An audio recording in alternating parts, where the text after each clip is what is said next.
안녕하세요. 저는 사진 찍기를 좋아합니다.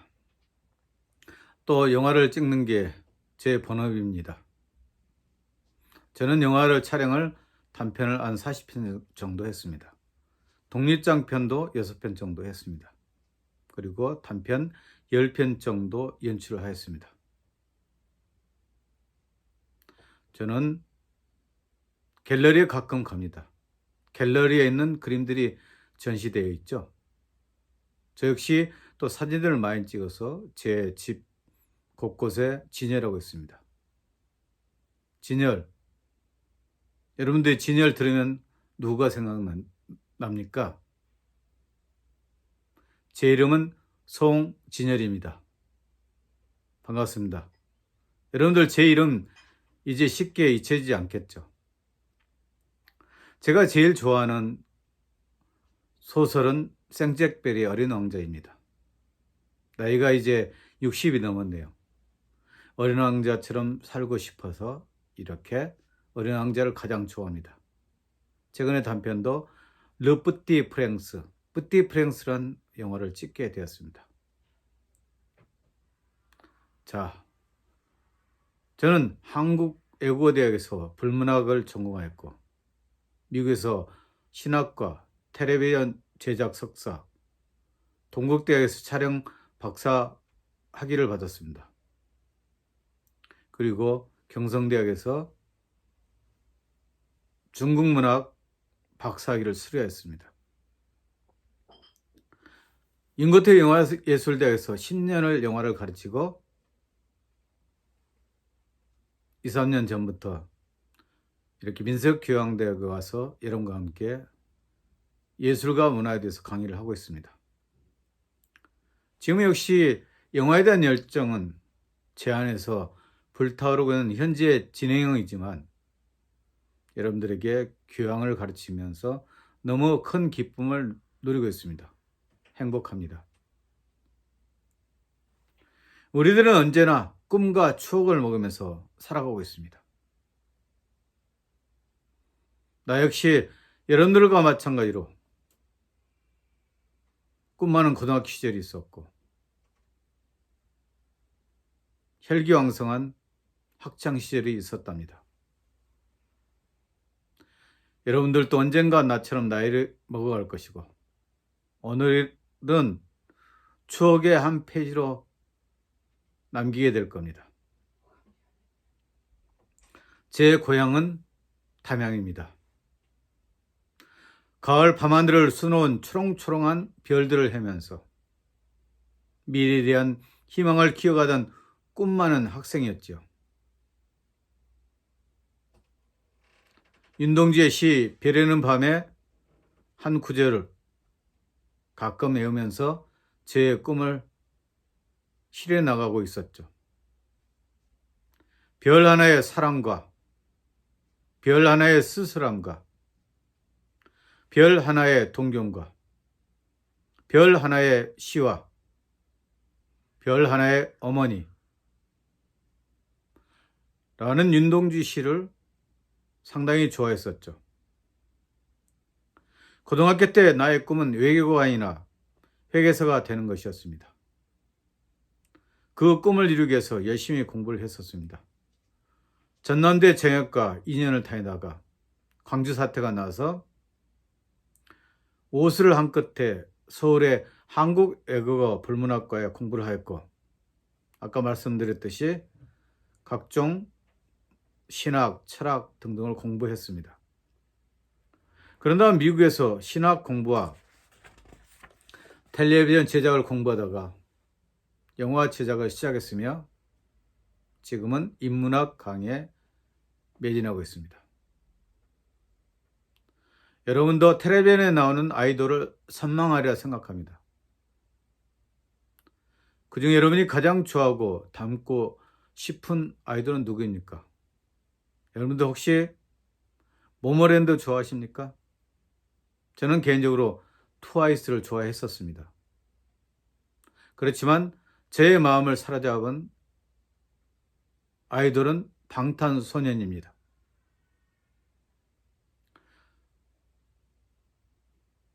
RM, 리더, 슈가, 진, 제이, 제이홉, 지민, 비, 전국으로 구성된 방탄소년단입니다.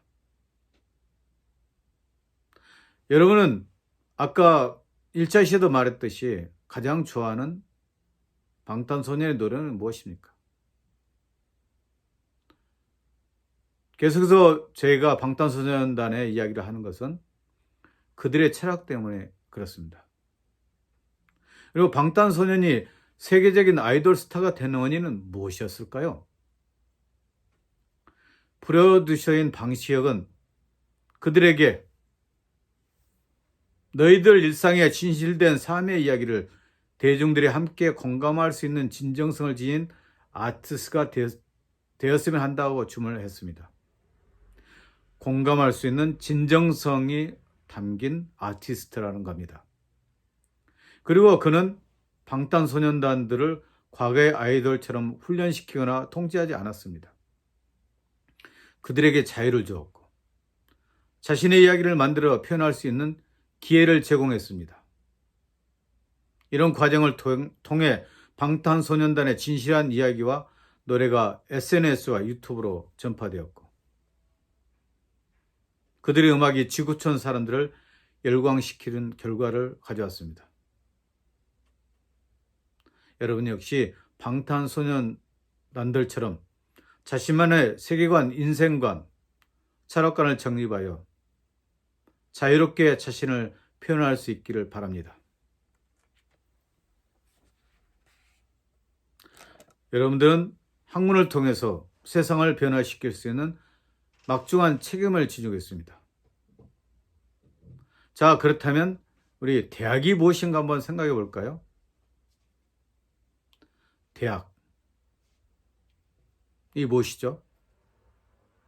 대학은 한자로 큰 대자와 배울 학입니다. 대학은 큰 배움이라는 뜻으로 7개의 경으로 구성되어 있습니다. 그렇다면 대학의 핵심 내용은 무엇일까요? 대학은 명명덕하고 제친민하라라는 걸로 시작되고 있습니다. 그 뜻은 밝은 덕을 배워 이웃에게 베풀어라 라고 요약될 수 있습니다. 신민이라는 뜻이면 보겠죠. 여러분들이 밝은 덕을 밝혀서 여러분들이 몸에 체득을 해서 이웃을 새롭게 만들어라는 뜻입니다. 그래서 다시 이 내용을 풀어 쓰자면 덕을 기르기 위해서 수신하라는 뜻입니다. 여러분들 수신, 제가 치국평천하라는 말 들어보셨죠? 자신의 몸을 먼저 닦고 가정을 다스리고 국가를 다스리고 또 세계를 평정해야 된다는 말이죠. 수신은 닦을 수와 몸신으로 자신의 몸과 마음을 닦으라는 뜻입니다. 우리가 몸과 마음을 닦아 인격이 형성되었을 때 이웃에게 선과 사랑을 전할 수 있기도 합니다. 우리의 인격이 성숙되기 위해서는 아픔이 따를 수 있고 또 인내의 시간도 필요합니다. 여러분들 겨울이 오면 어떻습니까? 겨울의 나무들이나 꽃들은 봄의 꽃을 피우기 위해서 기나긴 인고의 시간을 참아냅니다. 여러분들이 이 자연을 통해서 알 수 있듯이 우리가 정말 우리의 좋은 나가 만들기 위해서는 인고의 시간과 노력이 필요하다는 것을 알고 있겠죠? 여러분들 오늘의 경험들이 내일이라는 아름다운 꽃을 피울 수 있는 자양분이 되려고 꼭 알고 있어야 될 것입니다. 김치수의 꽃을 저는 개인적으로 아주 좋아합니다. 김치수의 시 꽃 한 구절에서 우리들은 모두 무엇이 되고 싶다. 너는 나에게, 나는 너에게 잊혀지지 않는 하나의 눈짓이 되고 싶다라고 이야기하고 있습니다. 이 시가 말해주고 있듯이 우리는 관계 속에서 존재의 의미를 찾아야 될 겁니다. 여러분들은 사회적인 동물입니다. 혼자서는 절대 성숙해 나갈 수도 없고 완성될 수도 없습니다. 타인과의 관계를 통해서 우리는 완성되고 또 그 완성을 지향해야 할 겁니다. 여러분이 덕이 충만한 존재가 될 때 비록 이웃에게 하나의 의미를 가져다 주는 사람이 될 것입니다. 우리는 4차 산업시대에 살고 있습니다. 그와 더불어 인문학적 소양이 필요한 사람들입니다. 자, 인문 하는데 인문은 무엇일까요? 인문의 중심은 나를 사랑하는 데 있다고 먼저 정의 내리고 시작하겠습니다. 자, 인문 열광하는데 인문이 무슨 뜻일까요? 인문을 직역하면 사람이 글을 쓰다라는 뜻입니다. 결국은 자기의 삶을 디자인하는 것이 인문이라고 보시면 되겠습니다. 인문학을 떠올리면 여러분들 머리가 아프고 무슨 필요가 있을까 하는 생각이 드시나요? 지식은 책에만 있는 것은 아닙니다. 여러분이 살아가고 알고 발견하는 것, 어쩌면 그것이 참 지식일 수 있을 것입니다. 우리가 4차 산업혁명 시대를 살기 위해서 인문학이 필요하다고 하면서 인문학과 출신은 취업이 왜 어려울까요? 그 이유는 인문학도들이 인문학적 지식만 배웠지 우리의 삶과 연결짓지 못하기 때문입니다. 여러분들이 여러분의 삶과 인문학적 지식들이 어떤 연관이 있는지 항상 질문을 나누면서 살아가야 할 겁니다. 나는 여러분들이 서로 이야기를 나누고 타인들의 사상이나 철학을 여러분들이 깊게 호흡할 수 있기를 바랍니다. 인문이라는 한자어는 다른 뜻이 있습니다. 사람 인자와 또 문이 문자라는 뜻입니다. 그래서 사람의 문이나 꼴이 인문이라는 뜻입니다. 결국은 인문이란 인간의 꼴, 모양이란 뜻입니다. 과연 여러분이 인간의 꼴을 갖추기 위해서 어떤 일을 해야 할까요? 인간으로서 갖춰야 할 모습은 무엇일까요? 인문은 사람의 결이라고도 할 수 있습니다. 우리나라 산에 가장 많은 나무 중에 하나는 소나무가 아닐까요? 소나무에는 나이테도 있고 껍질도 있는데 이런 껍질을 결이라고 할 수 있습니다. 어찌 보면 인간이 갖춰야 할 꼴은 이런 소나무의 결처럼 변함없이 당당한 품격의 결을 갖추는 것이 아닐까 생각해 봅니다. 소나무의 결처럼 여러분이 인간으로서 결을 갖추고 향기 나는 사람이 될 때 세상에 향기를 내뿜을 수 있다고 생각합니다. 철학자 하이데거가 말한 것처럼 여러분은 그냥 세상에 던져진 존재가 아닙니다. 세상이 여러분들을 필요로 하는 존재입니다. 나는 여러분들이 세상을 변화시키려는 지상 명령을 받고 바로 세상에 왔다고 생각합니다. 우리가 인문학을 배우는 것은 생각하는 법을 배우는 데 있습니다. 생각하는 힘을 갖추는 것이 인문학이라고 학자 최진석은 말하고 있습니다. 이처럼 생각하는 힘을 가지고 있는 인문학을 바탕으로 여러분의 생각을 세상에 옮겨 놓을 때 세상은 변화되고 여러분들은 진정한 세상의 리더가 될 수 있게 될 겁니다. 여러분들이 진정한 리더가 되기 위해서는 참된 자아를 발견하고 자기 자신이 삶의 주인이 되어야 할 것입니다. 최진석 학자는 자신이 삶의 주인이 되어 자기의 삶을 스스로 끌고 가는 사람한테는 카리스마가 생기고 향기가 나게 마련이라고 말합니다. 그렇습니다. 인문학적 통찰은 대답하는 데 나오는 것이 아니라 질문하는 데서 비로소 열립니다. 질문하는 활동에서 인문학적 통찰은 비로소 시작됩니다. 라고 최진석 학자는 말하고 있습니다. 여러분들 과연 질문하고 삽니까?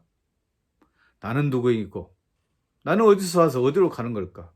나는 무엇 때문에 이 세상을 살아갈까? 등등 많은 질문을 던질 수 있게 될 겁니다. 여러분들이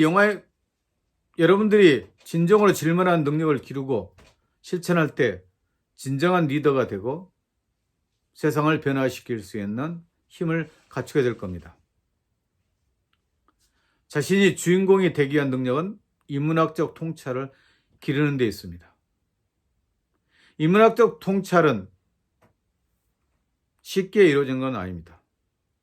이렇게 각고의 노력을 통해서 인문학적 통찰을 지니게 될 때 자신의 삶의 주인이 되어 자신만의 문이나 꼴을 갖추게 될 겁니다. 또 한편으로 자신을 사랑하는 길이 인간의 문이 꼴을 갖추는 가장 중요한 길의 하나임을 여러분들은 알아야 될 겁니다. 여러분, 진정한 나를 찾기 위해서 얼마만큼의 노력을 경주하고 있습니까? 내가 나의 주인공이 된다는 것, 그것은 진정으로 나를 사랑할 때 얻을 수 있는 것입니다. 자, 나를 사랑하는 것의 예를 한번 들어볼까요?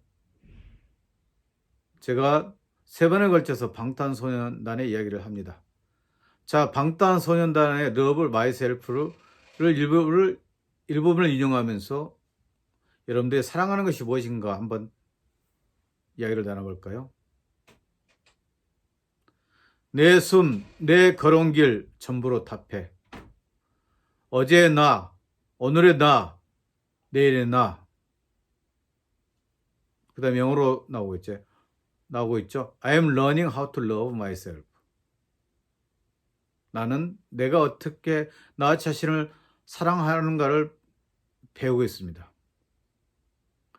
빠짐없이 남김없이 모두 다 나. 그래서 오늘의 나나 내일의 나나 미래의 나 역시 나라는 것이겠죠.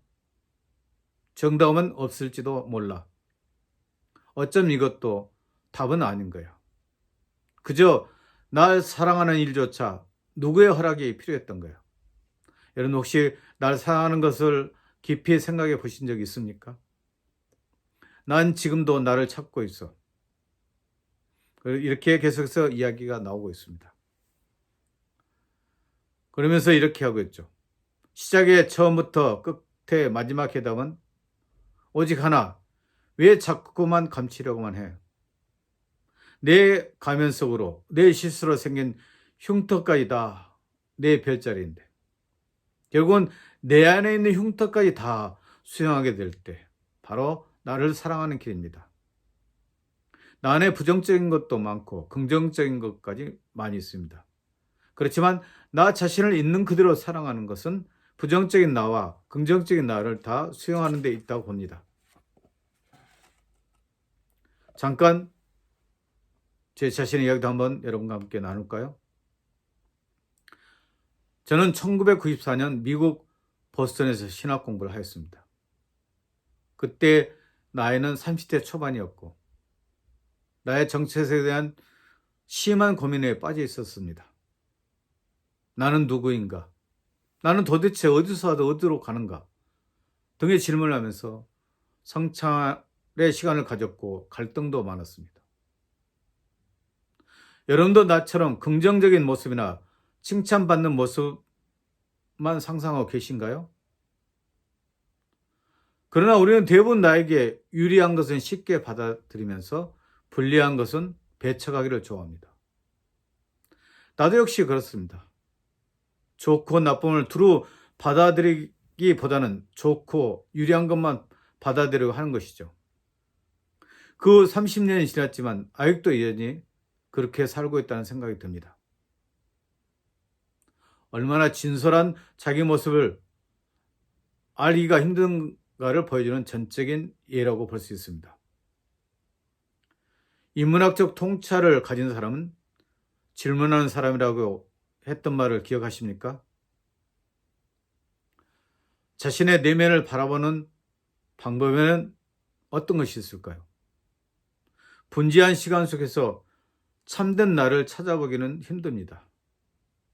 진정한 나를 발견하기 위해서 무엇이 필요할까요?